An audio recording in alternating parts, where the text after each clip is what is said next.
poder estar una vez más aquí en la casa del Señor, ¿verdad? Yo quiero que usted voltee dese una vueltecita y dele un saludo así con su mano, muévale su mano, sonríale al hermano que le queda ahí a un lado, diga qué bueno que estamos en la casa de Dios.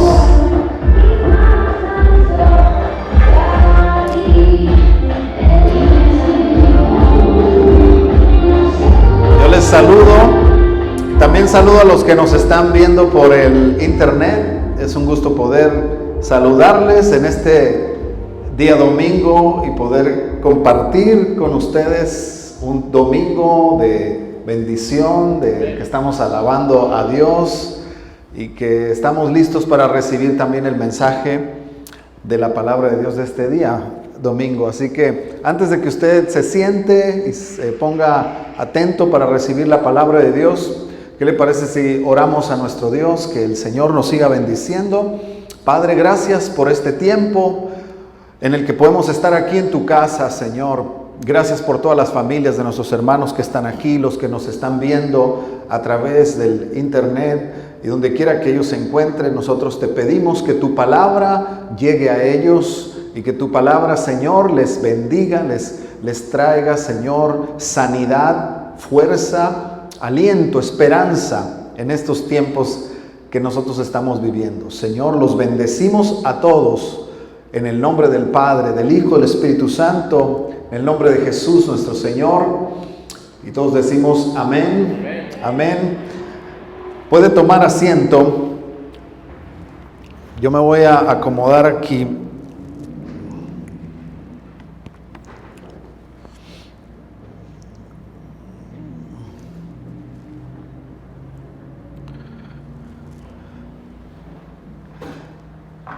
Bueno, vamos a seguir hablando de lo que hemos estado hablando los domingos anteriores, ahora que estamos estrenando un año nuevo, en el año 2021, que estamos viviendo muchas cosas que son polémicas, controversiales, y lo más importante es que Dios siempre va a tener un mensaje para nosotros, y nosotros creemos que lo que dice la Biblia acerca de que los entendidos resplandecerán como las estrellas en el firmamento, se refiere a que Dios nos dará luz, entendimiento, y no vamos a quedarnos a oscuras en un tiempo donde, bueno, lo que nosotros estamos viviendo. Por ejemplo, esta semana se va a vivir el cambio de gobierno aquí en los Estados Unidos. Ustedes saben que hubo elecciones el año pasado y bueno, ahora en esta semana, si no me equivoco, el día miércoles es la toma de posesión del nuevo gobierno. Y en eso, basado en lo que esta semana se va a vivir, yo quiero hablar con ustedes de lo que la palabra de Dios nos puede traer una luz en estos tiempos. Y hay un verso que quisiera comenzar para que ustedes lo lean, y de hecho me gustaría que lo subraye en su Biblia. Yo tengo una Biblia en mi casa que leo por las mañanas cuando me levanto y tengo mi lectura, mis devocionales. Yo tengo una Biblia de papel. Digo de papel porque ahora casi ya no estamos usando las Biblias de papel, ¿verdad? Sonaría raro decirlo eso hace unos años atrás, decir mi Biblia de papel, pues todos tenemos Biblia de papel, pero no, ahora ya no es tan común. Pero yo tengo una Biblia de papel y les voy a decir por qué la mantengo, y yo creo que ustedes también deberían tener su Biblia, o la deben de tener, pero ya está un poquito ahí arrumbada. Es porque yo he escogido una disciplina que cuando me pongo a leer la Biblia por las mañanas y tengo esa oportunidad, decido dejar mi teléfono a un lado, lo dejo en mi recámara y ya no tengo esa distracción de mi teléfono, ¿verdad? Porque desde temprano que uno se levanta, por el teléfono le están entrando a uno mensajes, Y no digo que todos los mensajes que nos vengan son malos, ¿no? A veces en la mañana te manda un amigo un versículo bíblico, alguien te manda una receta de algo para que hagas de comer ese día. Pero bueno, el punto es de que el teléfono se convierte en una distracción muchas veces. Entonces, yo decido dejarlo en la recámara y tomo mi Biblia de papel. Y en esa Biblia yo he optado por escribir y subrayar. Y la tengo bien rayada la Biblia. Yo escribo mis notas a un lado de un versículo y le pongo una palabra, algo que digo, me pareció sumamente interesante respecto a esto. Y me gustaría que ustedes hicieran lo mismo. Este verso que les voy a leer es muy interesante, es muy importante ver lo que la Biblia dice aquí en el tema de gobierno. Daniel, no sé si les dije la cita, creo que no, ¿verdad? Daniel 2, 21. Daniel 2, 21 y 22, miren cómo dice lo que dice la palabra de Dios. El libro de Daniel, capítulo 2, verso 21 y 22. Dice así: Él muda los tiempos. ¿Qué significa? Él cambia los tiempos, ¿verdad? Y se está refiriendo a Dios, ¿verdad? Él muda los tiempos y las edades.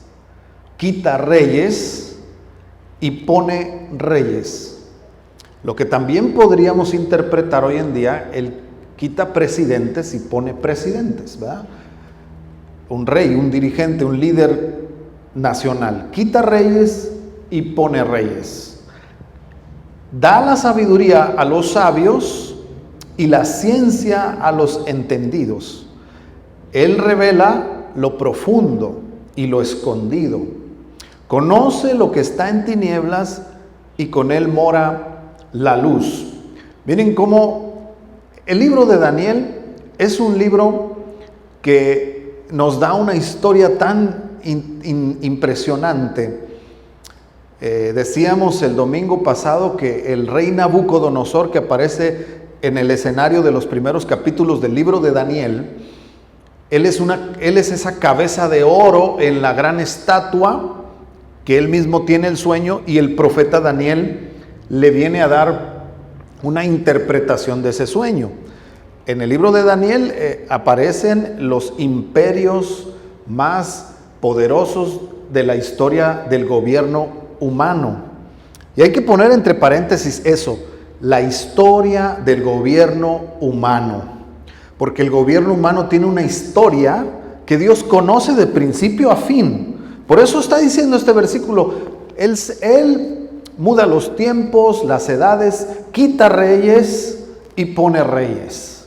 Ahora sí que en cuanto a la historia de la humanidad, nosotros vamos a descubrir en la Biblia que el que conoce el Génesis, el Apocalipsis, el principio y el fin, de hecho el Señor dice, yo soy el alfa y la omega, el principio y el fin.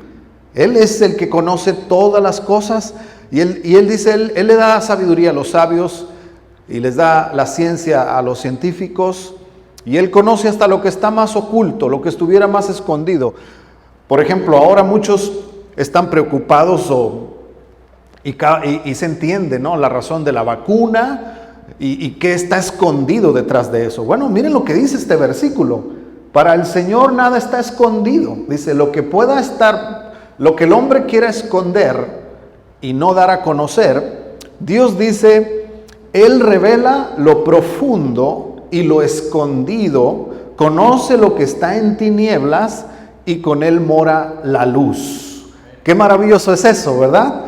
Así que usted no se preocupe si usted está en la luz, si usted conoce al Señor, usted tiene la palabra, usted no anda en tinieblas, usted anda en luz. Lo que significa que si alguien nos quisiera ocultar algo, alguien nos quisiera hacer algún mal, no se preocupe, porque usted tiene un Dios más grande que lo cuida, que lo protege y que lo va a prevenir y que le dará sabiduría, entendimiento de cómo conducirnos ante lo que vaya a venir. ¿Cuántos creen en esa palabra? Amén. Yo creo que tenemos un Dios que nos cuida, que nos protege y que en todo momento va a salir Él al rescate de su pueblo. Así que esto es muy interesante, lo que la Biblia nos deja conocer, porque los gobiernos, y yo decía la historia del gobierno humano, porque en cuanto a las historias de cómo se ha gobernado el mundo desde aquel tiempo en el que aparece esta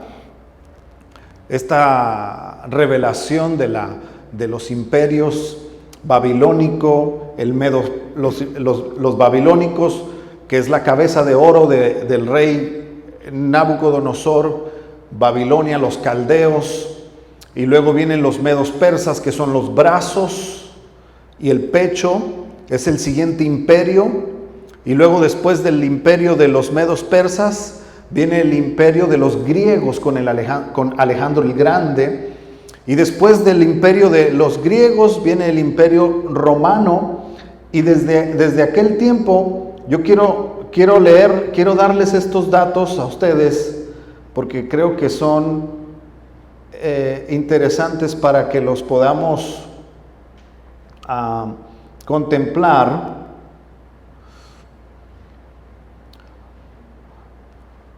Nomás primero los tengo que encontrar.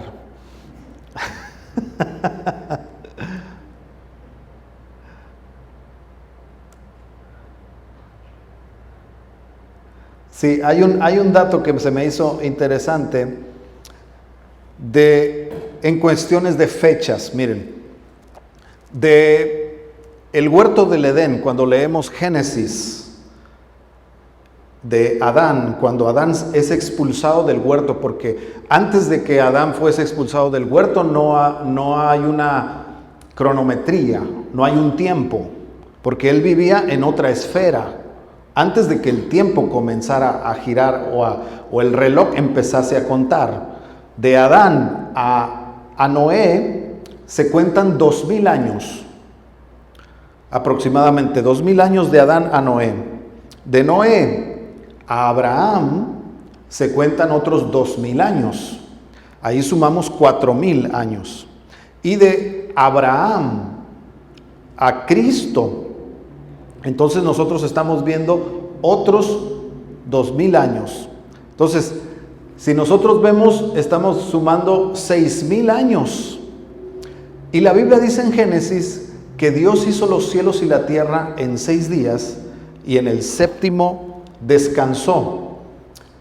Y dice también el apóstol Pedro que para Dios un día es como 1000 años y 1000 años son como un día.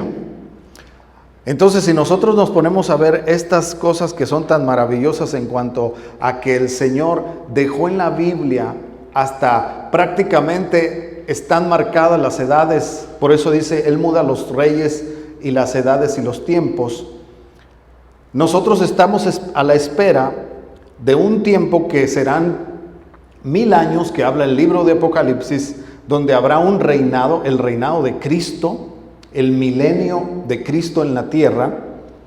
Ahí es donde nosotros vamos a ver ese último gobierno, que ya no va a ser un gobierno humano, sino ya es el gobierno, ¿o me lo cambias? Ok, Dante, gracias. Ahí está. Entonces, fíjense esto, qué interesante es. Nosotros estamos a las puertas. Definitivamente no nos equivocamos si nosotros decimos que estamos en los últimos tiempos, porque es claro que estamos en los últimos tiempos, porque la Biblia nos lo enseña, nos guía, nos da un mapa. Estamos viviendo los últimos tiempos, estamos viviendo estos tiempos que se profetizaron hace muchos años. De hecho, cuando Daniel, el profeta, le da la revelación al rey Nabucodonosor de esa estatua, pasaron alrededor de 600 años hacia la venida de Cristo el Mesías.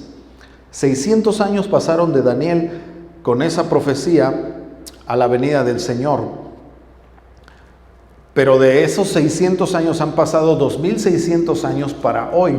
Entonces imagínense qué cerca estamos de estos acontecimientos que la Biblia nos está narrando, y que nosotros tenemos que darle una muy debida atención a lo que la palabra de Dios nos enseña, porque la Biblia quedó escrita para nosotros. Nosotros somos los que tenemos, Jesús dijo, ustedes son privilegiados porque mi Padre le ha placido darles a ustedes la sabiduría, el entendimiento de lo que está en las Escrituras. Así que nosotros tenemos la Biblia para que podamos entender y conocer lo que está sucediendo y lo que va a pasar, lo que está sucediendo hoy y lo que va a pasar. O sea, el Señor ha dejado en su palabra, en la Biblia, para que nosotros conozcamos lo que está pasando hoy y lo que va a pasar en el futuro. Y eso es algo maravilloso de parte del Señor para nosotros. Ahora, yo quiero ir a esta parte en la que el rey Nabucodonosor, se recuerdan el domingo pasado que hablábamos de que él es testigo de ver a los 3 hebreos que están en el horno de fuego y no se queman, y él fue impactado por haber visto esta proeza, este milagro, que alabó a Dios y dijo: ¿qué Dios tan grande el de ustedes, que los protegió de haber estado en el horno de fuego y que no se hubiesen quemado? Pero fíjense qué interesante es esto, que a pesar de que el rey es asombrado, maravillado por lo que sucede, de todos modos el rey no fue convertido. Me recuerdo de aquel rey Agripa al que le está predicando el apóstol Pablo, y le predica el evangelio de tal forma que el rey está delante de Pablo escuchando una disertación, un mensaje tan bien cómo le está hablando, cómo le está explicando, y el rey quedó impresionado. En fin, cuando estamos hablando de un rey, estamos hablando de un jefe de estado, no estamos hablando de cualquier persona. Es una persona que si le vas a hablar, tienes que saberle hablar, tienes que darle datos, información, algunos conocimiento científico de lo que estás hablando. Y Pablo era una persona certificada para poder predicarle a los reyes. Dijo el Señor: a este yo lo voy a llevar delante de reyes, delante de gobernantes, porque tiene la preparación, porque sabe cómo hablarles a ellos. Y esto me llamó la atención porque la Biblia dice en el libro de los Hechos que el apóstol Pablo está hablándole al rey Agripa, y el rey Agripa queda impresionado por el evangelio de Cristo y le dice: Pablo, por poco me persuades a ser cristiano. En otras palabras, me impactó el mensaje. Qué bonito lo que estás hablando, cómo tiene sentido el mensaje que estás hablando, o el sentido del mensaje de Cristo. Me impacta de tal manera que poquito me faltó para que fuera cristiano. Y eso me llama la atención porque le pasó también a Nabucodonosor. Nabucodonosor ve a los 3 hebreos en el horno de fuego y queda sorprendido, pero una cosa es que la gente quede sorprendida y otra cosa es que la gente quede convertida. Son dos cosas diferentes. Alguien se puede sorprender por los milagros de Dios y Dios sigue haciendo milagros y sigue sanando a la gente, pero quiero decirte que nunca nadie fue convertido por un milagro. Los milagros llaman la atención de las personas, son sorprendidos, pero nosotros no somos convertidos por los milagros. Nosotros nos convertimos por entregar el corazón a Dios. La conversión viene cuando nuestro corazón se lo entregamos al Señor. Cuando nos humillamos delante de Dios y reconocemos que Él es Dios, que Él es mi creador y que Él tiene completamente el control y el dominio de mi vida. Ahí viene una conversión. En otras palabras, el rey Agripa le dijo a Pablo: Pablo, me impresiona el mensaje, por poco me persuades a ser cristiano, pero prefiero seguir dirigiendo yo mi vida a mi forma, a mi manera, conociendo el mensaje. Y eso fue lo mismo que le pasó al rey Nabucodonosor. Y si tú lees la Biblia con cuidado, vas a ver que lo que te estoy diciendo es cierto.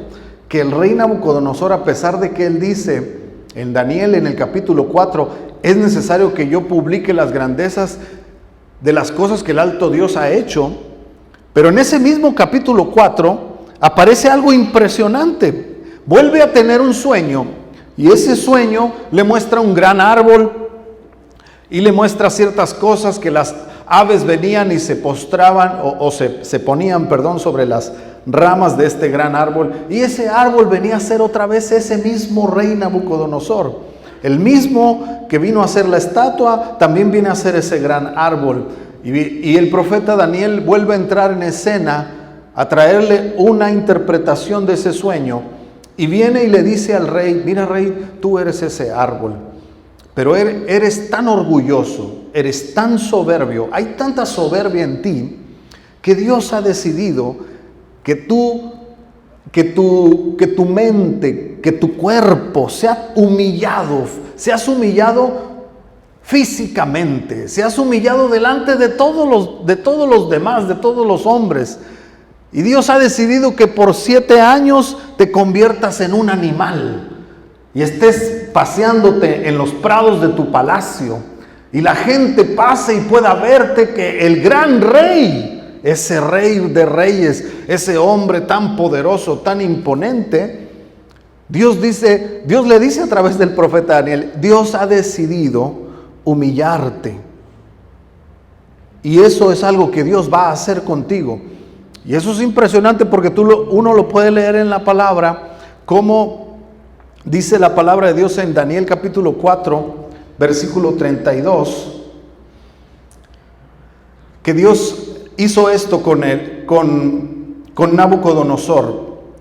Y de entre los hombres te arrojarán, y con las bestias del campo será tu habitación, y como a los bueyes te apacentarán, y 7 tiempos pasarán sobre ti, hasta que reconozcas, miren esto, hasta que reconozcas que el Altísimo tiene el dominio en el reino de los hombres. ¿Quién es el que tiene el dominio en el reino de los hombres? El Altísimo.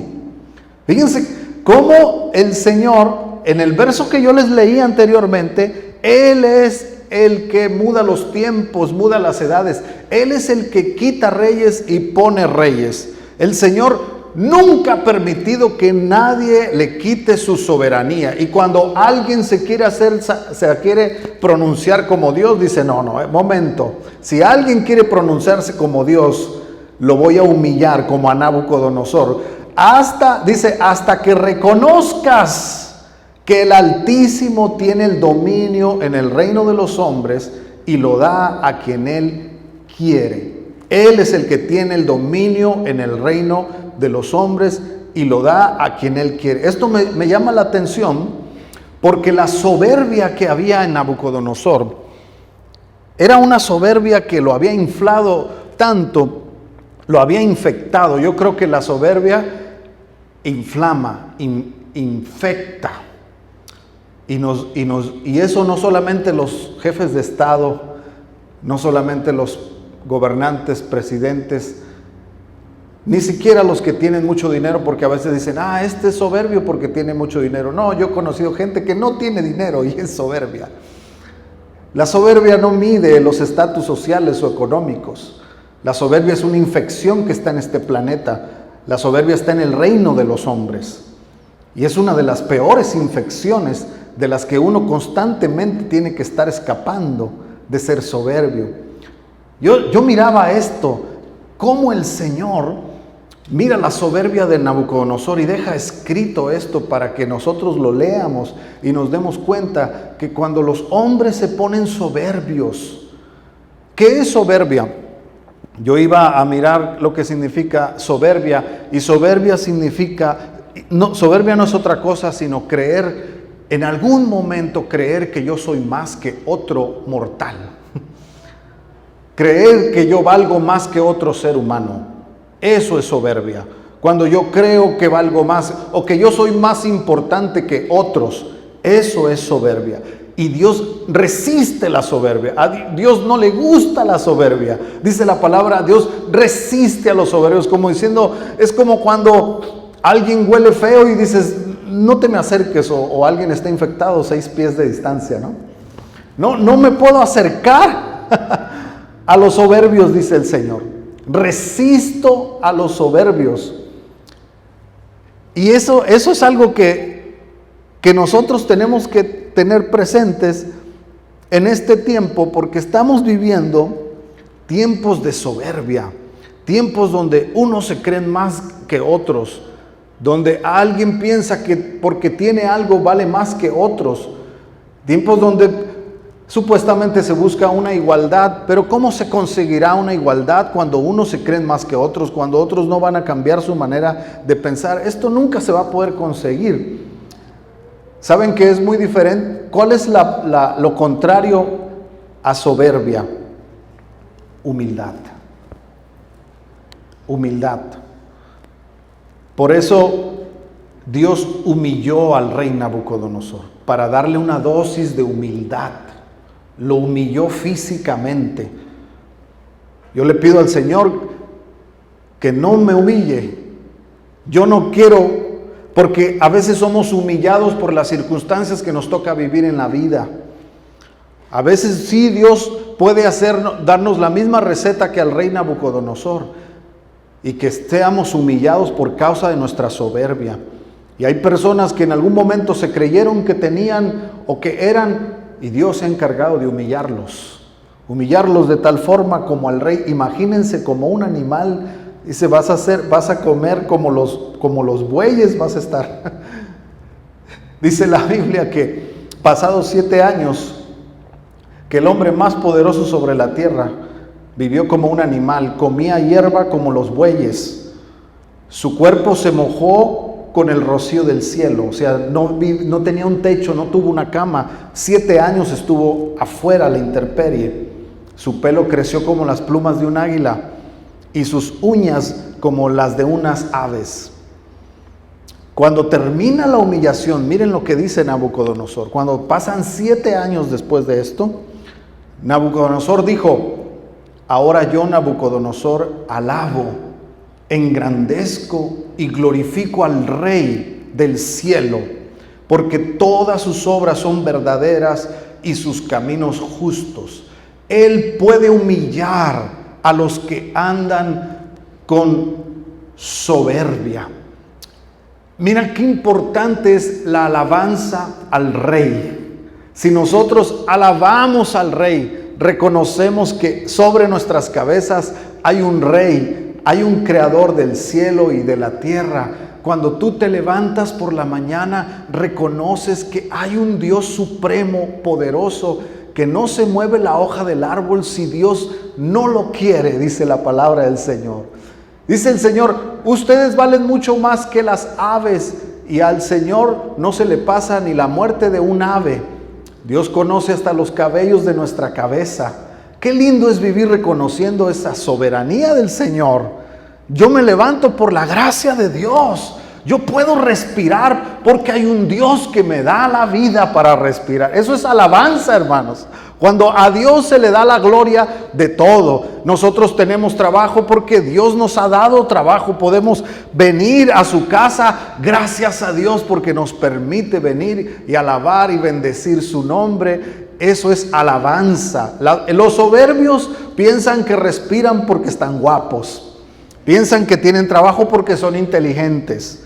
Los que son soberbios piensan que les va bien porque ellos tienen suerte y son bienaventurados. Pero no, sobre este planeta nosotros gozamos de bendiciones que nos da el Dios grande y todopoderoso. Es por eso que le alabamos y le bendecimos y le damos toda la gloria y la alabanza al Rey soberano, nuestro Dios. Qué importante es el tema de la alabanza, el tema de la adoración. Fíjate cómo Satanás, qué interesante esto. Al final de los tiempos, si nosotros le llegamos a dar importancia a los títulos, mira, títulos o dinero, me doy cuenta que para el final de todo esto a Satanás no le importa tanto el dinero, ni le importa tanto los títulos. Si una cosa anda buscando Satanás, es la adoración de los mortales. Tanto le dijo a Jesús: yo te doy dinero, yo te doy poder, pero lo que yo quiero es que me adores a mí.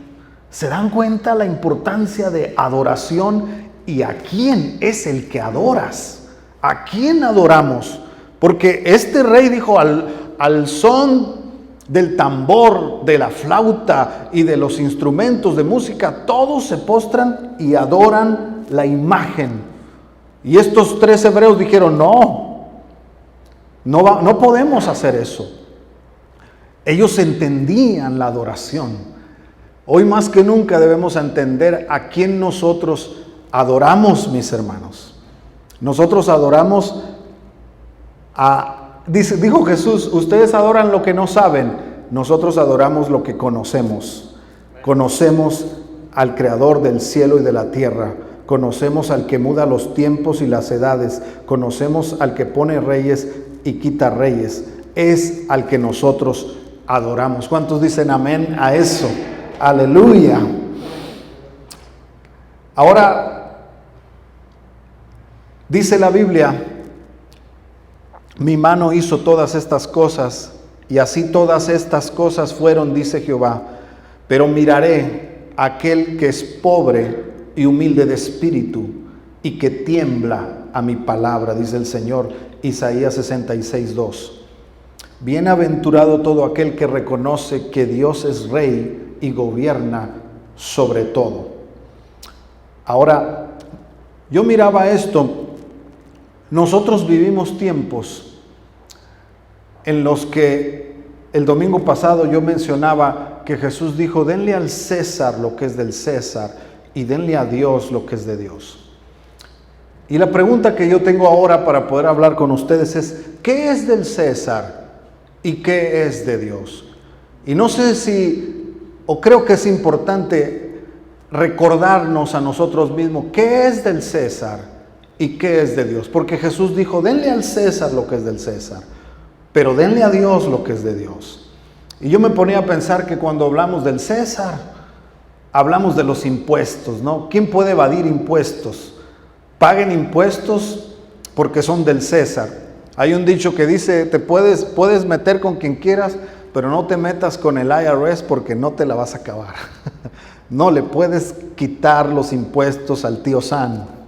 Si tú quieres hacer algo, burlarte de ellos, no te puedes burlar del tío Sam. Te van a buscar en donde estés y te van a encontrar, porque con eso no te metas. Eso es del César. Y dale al César lo que es del César. Y pregúntale a alguien que haya hecho sus negocios turbios y empezó a cortarlo, empezó a hacer sus tranzas. Y cómo salió a la luz, lo agarraron, lo encontraron, porque nadie se puede meter con asuntos del IRS o de los impuestos. Eso es del César y al César hay que darle lo que es del César. Y a veces uno lo conoce, lo entiendes a las buenas o lo entiendes a las malas, pero te das cuenta: no toques eso porque es del César.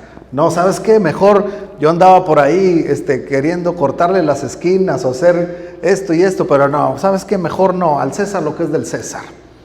¿Cuántos me entienden con eso? Como seres humanos tenemos que entender al César, conocer al César y saber que lo que es del César es del César. ¿O cuántos les ha pasado que si tú te estacionas en un lugar donde dice do not parking, no te estaciones aquí? ¿Y cuántos les ha pasado que les ha llegado una carta que dice: mira, porque tú eres bien buena onda y nos caes bien porque eres latino, te estacionaste donde no debías, pero mira, no te vamos a cobrar el ticket? ¿A quién le ha pasado eso? ¿A quién le ha pasado que el César le perdona eso? ¿A quién le ha pasado que si tú quieres ir al correo y dices: ¿sabes qué? Yo quiero mandar esto, no quiero pagar el correo. No, tú tienes que pagar el correo, tú tienes que pagar el transporte público, pero es público. Pero el César ha dicho que hay que pagar el transporte público, y el transporte público se paga si no te bajas del transporte público. Y entonces aprendes a darte cuenta que lo que dice el César uno lo tiene que hacer. Si se trata de escuela, si se trata de seguro médico, dices, ¿por qué tengo que pagar el seguro médico? ¿Sí o no? Hemos dicho nosotros, ¿y por qué tan caro el seguro médico? ¿Y por qué tan cara la escuela? Porque el César ha dicho que tienes que pagar este seguro, que tienes que pagar este impuesto, que tienes que pagar la escuela. ¿Pero por qué? Si el gobierno, ¿qué no me va a ayudar? El César ha dicho que se tiene que pagar, y si se tiene que pagar, se tiene que pagar. Al César lo que es del César. Pero yo me pregunto esto, ¿qué le pasa al pueblo? Y no solamente hablaríamos a nivel mundial. A muchos se les ha olvidado qué es de Dios. Porque Jesús dijo, al César lo que es del César, pero a Dios lo que es de Dios. ¿Y qué es de Dios? Que tú lo puedes ver en la Biblia. Y sabes que algo que es impresionante es que dice el Señor que el domingo es de Él. El día de reposo. 6 días el hombre trabajará y un día va a descansar. Ese día, dice el Señor, es mío, no me lo toques. No me toques mi día, porque ese día es mío, es para que me adores. Es para que, si nosotros vemos a los judíos, ellos tienen el sábado, ¿verdad? Y si vas a Israel, te vas a dar cuenta que el viernes a las 6 de la tarde, todo negocio para, todo se cierra, porque comienza el Sabbat, el día del Señor. Y todos, ni siquiera incluso los que van a cocinar, hacen su comida para que el siguiente día no tengan actividad que hacer, ni siquiera trabajar, porque es un día de descanso. ¿Qué significa? Es un día para el Señor. Qué importante es esto, y cuánto se nos ha olvidado lo que es de Dios, porque ese día es de Dios.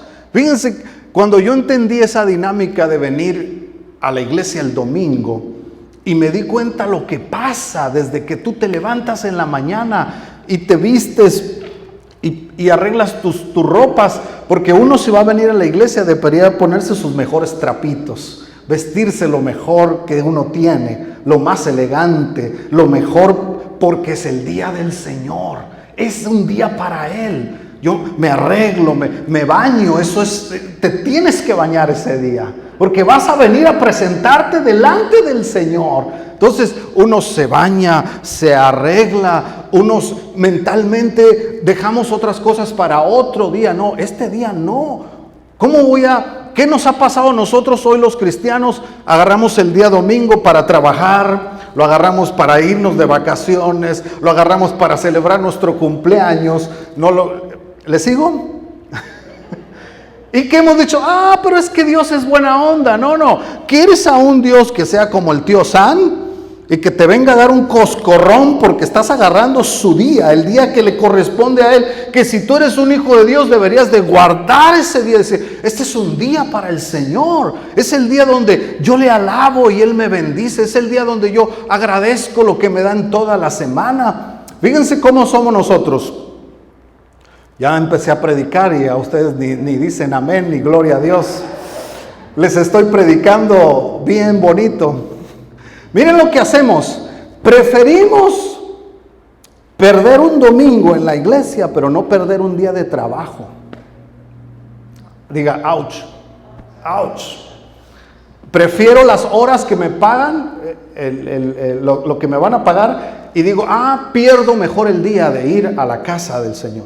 Y ahí es donde estamos fallando. Lo que es de Dios, es de Dios. Si ese día es el día del Señor, miren, yo he crecido, yo entiendo que a veces usted podría tomarse un fin de semana y se va de vacaciones, ¿no? Y se va a celebrar. Y a mí me gusta que vayan a celebrar su aniversario, porque eso está bonito, el matrimonio va bien. No se les olvide el aniversario. Qué bueno que vayan con la familia y pasen unas vacaciones juntos y dicen, no, ese fin de semana no vinimos, pastor, estuvimos juntos, mi esposo me llevó a Hawái, qué buena onda, y llevó a todos los niños. Usted se imagina, somos 8 hijos que Dios nos ha dado, y pagó los boletos de todos, y qué bueno, es un viaje la familia, qué bonito, se fueron de vacaciones, fueron a celebrar su aniversario, qué bueno, está bien. Pues un domingo, 2 domingos, 3, 4, Y algunos 5 o 6, ¿no? Pero si llega el momento, mira esto, yo no sé si me entienden, yo creo que sí me entienden lo que les quiero decir. Cuando llega el momento que en tu conciencia pierdes el sentido de lo que el día del Señor significa, y entonces lo que para ti a veces mirabas cómo podías acomodar tus cosas, pero decir, este día es el día del Señor. Eso es lo que no debes de perder. El día que se te hace fácil celebrar tu cumpleaños, que nos vamos al parque, que compré una troca, la voy a calar el domingo. Ese día tú ya perdiste lo que significa el día del Señor. Estás perdiendo el valor de lo que es de Dios. Jesús dijo, denle al César lo que es de César, pero denle a Dios lo que es de Dios. Y Dios dijo, este es mi día. ¿Sabes por qué muchos cristianos pierden sus convicciones, su fe? Porque han perdido las cosas que Dios numeró que son de Él. Y no son muchas, y no es difícil. Dice el Señor, yo te doy 6 días. Trabaja, diviértete, pero no me falles. Y cuando empieza uno a perder, mira, si nosotros nos pusiéramos a estudiar un poquito lo sagrado que es el Sabbat, lo sagrado que es el día de descanso. 6 días trabajó Dios y en uno descansó. Entenderíamos la profundidad del descanso, pero no es un descanso de sillón, no es un descanso de una cama y me quedé, oh pastor, como el día del domingo es día del Señor, me quedé descansando el día del Señor, pastor, no vine a la iglesia. No es ese descanso. Dios está hablando del descanso de tu alma, el descanso de tu espíritu. Las personas que podemos vivir en paz, las personas que podemos vivir con esa paz que da el Señor, es porque hemos entendido que hay un descanso en el Señor, que el mismo Dios nos enseñó a parar las labores. Si Él, siendo Dios, ¿cómo Dios va a necesitar descansar? Pero nos dejó un ejemplo. 6 días trabajó y el 7º Él descansó. Para mí eso es respeto, reverencia a las cosas que son de Dios. Hay otra, dice el Señor, cuando Dios habla del diezmo, Dios dice, es mío, no lo toques. Así como dice el tío San, esto es mío, también esto es de Dios. Y tú lo vas a ver en la Biblia, que Dios dice, esto es mío. Y yo me he dado cuenta que cuando hablamos de dinero, un tema que a muchos no les gusta escuchar, si no aprendes a dominar el tema del dinero, siempre tendrás problemas con el mismo dinero. Creo que cuando uno entiende los principios de Dios y te das cuenta que si el Señor dice, esto es mío, y tú se lo das a Dios, eso sería como una dinámica de saber que todo está asegurado en tu vida en temas de dinero. Pero el que no le da el diezmo a Dios, después pasa lo que dice Malaquías 3, viene el devorador. Dijo el Señor, si tú lo haces, yo reprenderé al devorador. Yo me he dado cuenta que gracias a Dios, uno puede experimentar como cristiano, si eres fiel a Dios en ese sentido, que no te andan robando cada rato, que no se te andan dañando tus carros, que no te andan estafando, que no te andan... Porque Dios dice en su palabra, yo reprenderé al devorador por ustedes. Dios quiere quitarnos problemas, hermano. Hay muchos problemas económicos que todavía los cristianos tienen porque no han aprendido a darle a Dios lo que es de Dios. Cuando uno aprende ese principio, si te das cuenta, todo es para bendición de uno mismo. Si tú respetas lo que es de Dios, tú vas a recibir bendición. ¿Cuántos dicen amén a eso? Otra cosa que la Biblia dice que son de Dios son los hijos. Y dice el Señor, los hijos son míos. Yo me ponía a pensar no es porque esté betarrón o viejito, pero acabo de cumplir 45 años y platico con Emma y ya hablamos de nuestro retiro, ¿verdad? ¿Cómo vamos a retirarnos? ¿Qué vamos a hacer? ¿Cómo vamos a vivir? Y me he dado cuenta de algo. Dios dice, tus hijos son míos. Mira, qué importante que tú y yo caminemos. Si tú tienes hijos sabiendo que los hijos no son tuyos, Dios te los dio para que los cuides, para que los instruyas, pero por algo se los presentamos cuando son pequeños, porque los hijos son de Dios. Instruye al niño en su camino para que cuando crezca no se aparte. Eso es otra cosa que le pasa a muchos. ¿Cómo vas a hacer que tus hijos que están pequeños tengan temor a Dios? Hablando del tema de venir a la iglesia, respetar el día domingo y respetar otras cosas. Si tú no las respetas, ¿cómo crees que tus hijos las van a respetar? Si tú no les enseñas el camino a tus hijos, el ejemplo de buscar a Dios, yo me doy cuenta que nuestros hijos, y no solo porque seamos pastores, pero mis hijos buscan a Dios, aman a Dios, sirven a Dios, porque Emma y yo hicimos un trabajo y siempre supimos que no son nuestros, son de Dios. Y eso, hace poco me di cuenta que si hice un buen trabajo con mis hijos, mi vejez está asegurada. Porque yo hice lo que Dios me pidió. Dame a tus hijos, porque en realidad no son tuyos. Tus hijos son míos. Y si tú, como madre, los padres, la mamá, el papá, te das cuenta que tus hijos son de Dios y tú vives una vida queriendo darles un buen ejemplo, guiarlos para que amen a Dios, porque tú te tienes que graduar viendo que tus hijos, cuando ya no están contigo, sigan amando a Dios. Porque qué triste que después que ya están más grandes, toman su camino, pero no el del Señor. Porque no hubo un buen trabajo de parte de nosotros en el saber que los hijos no eran nuestros, son de Dios.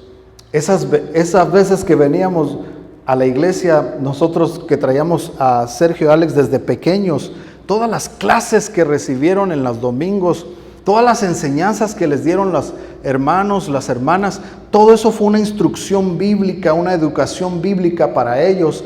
Todo eso nosotros hacíamos nuestro trabajo. Así como usted tiene que mandar a sus hijos a la escuela, también debería saber que usted debe de introducir a sus hijos en la educación cristiana, que conozcan la palabra de Dios, que conozcan lo que está escrito en la Biblia. Si nosotros no comprendemos que eso es de Dios, nuestros hijos no son nuestros, son del Señor, nosotros vamos a dejar de darle a Dios lo que es de Dios.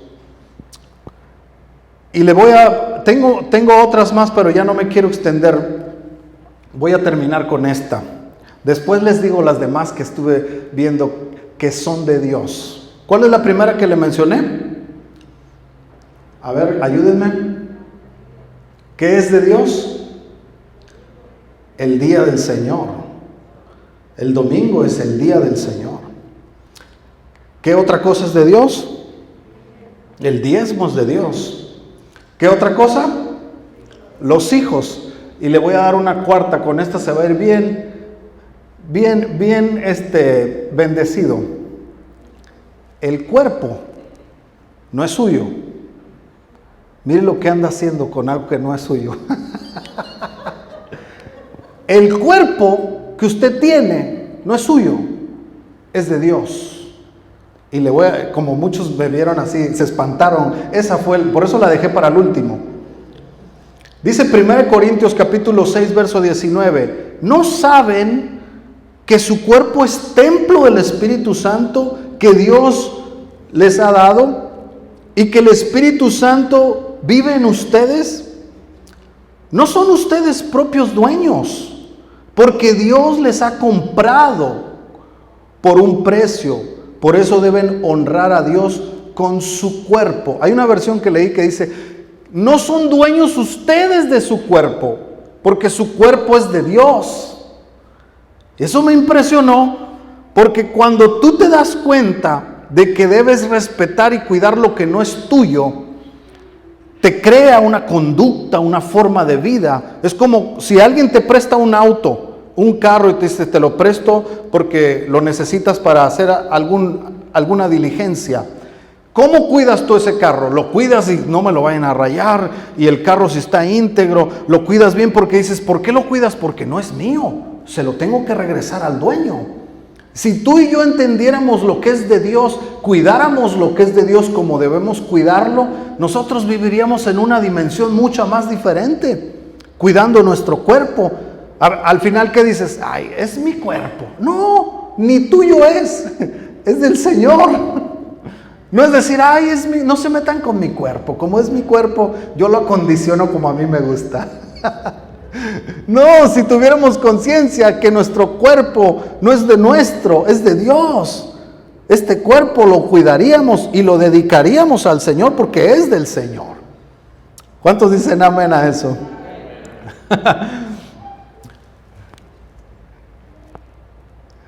Voy a volver al principio para darles esta conclusión. En un cambio de gobierno como el que vamos a vivir esta semana, algo que veo en la palabra de Dios en el libro de Daniel, tenemos que ver nosotros a Daniel como la figura de la iglesia. Daniel es una figura de la iglesia en aquellos tiempos. Así como se comportó Daniel, así debemos comportarnos nosotros en estos tiempos. Daniel y los 3 hebreos son una figura nuestra. Debemos de vernos en figuras. Y tú te debes de preguntar, ¿qué va a pasar conmigo ahora que hay un cambio de gobierno? ¿Qué va a pasar con la iglesia ahora que cambia el gobierno y ya no va a haber republicanos, sino vienen demócratas? Yo te quiero dar una palabra para quitarte un peso de preocupación si estás preocupado por el cambio de gobierno. Tenemos que entender primero que nosotros no somos gobernados por el reino humano. Jesús anunció un nuevo reino. Arrepiéntanse porque el reino de los cielos se acercó a ustedes. Ahora ustedes ya no son de este mundo, ustedes pertenecen al reino de Dios. Ahora con lo que te acabo de decir anteriormente te das cuenta si realmente perteneces al reino o no. Porque los que pertenecemos al reino guardamos el día del Señor, guardamos lo que tiene que ver con el diezmo, guardamos nuestros hijos, cuidamos nuestro cuerpo. Eso significa que pertenecemos al reino. Eso nos hace ser de ese reino, porque son las enseñanzas del rey. Es lo que nuestro rey nos ha enseñado. Ahora, si nos preocupa, fíjense lo que pasa aquí en Daniel capítulo 5. Viene un nuevo reino o un nuevo imperio, el imperio de los medos persas, dirigido por Darío. Pero creo que ya no me alcanza el tiempo para explicarles porque tendría que meterle más cremita a los tacos. Tal vez se los tengo que predicar la siguiente semana. Pero les quiero decir esto. Daniel, miren, Daniel siguió siendo el mismo con Nabucodonosor que con Darío. Daniel siguió siendo el mismo con los babilónicos que con los medos persas, porque Daniel no se gobernaba por los babilónicos ni se gobernaba por los medos persas. A él lo gobernaba un reino arriba de ellos. Tú y yo tú no te tendrías que preocupar por los cambios de gobierno, porque a nosotros no somos gobernados por eso. Hay un gobierno más grande que nosotros tenemos en el cielo para nosotros. ¿No es eso maravilloso? Aleluya. Yo quiero que se pongan sobre sus pies, mis hermanos. Yo creo que sí voy a hablar de esto. Mene, mene, tekel, uparasin. La mano que aparece en la pared. Que significa Mene, mene, contó Dios tu reino y le ha puesto fin. Tekel, pesado has sido en balanza y fuiste hallado falto. Pérez, pero no Pérez con Z, sino Pérez con S. Tu reino ha sido roto y dado a los medos persas. Mene, mene, tekel, uparsin. La mano que aparece en la pared cuando aquel rey osado trae los vasos sagrados del templo en una orgía que está viviendo en su reino. Y esa noche el Señor lo trajo juicio sobre él y cambió el gobierno. Señor, Padre, oramos en esta tarde de domingo al escuchar tu palabra. Creo que nos queda claro que hay que reforzar bastante lo que es de Dios y darle a Dios lo que es de Dios y darle al César lo que es del César. Creo que queda claro que tú gobiernas sobre todos los hombres y que tú pones reyes y quitas reyes, Señor. Queda claro que al que se pone soberbio, tú lo humillas. Yo prefiero estar humillado bajo la mano poderosa de Dios para que me exalte cuando sea el tiempo. Señor, gracias por tu palabra. Vamos a adorar al Señor y darle gracias por esta palabra que Él ha traído a nosotros.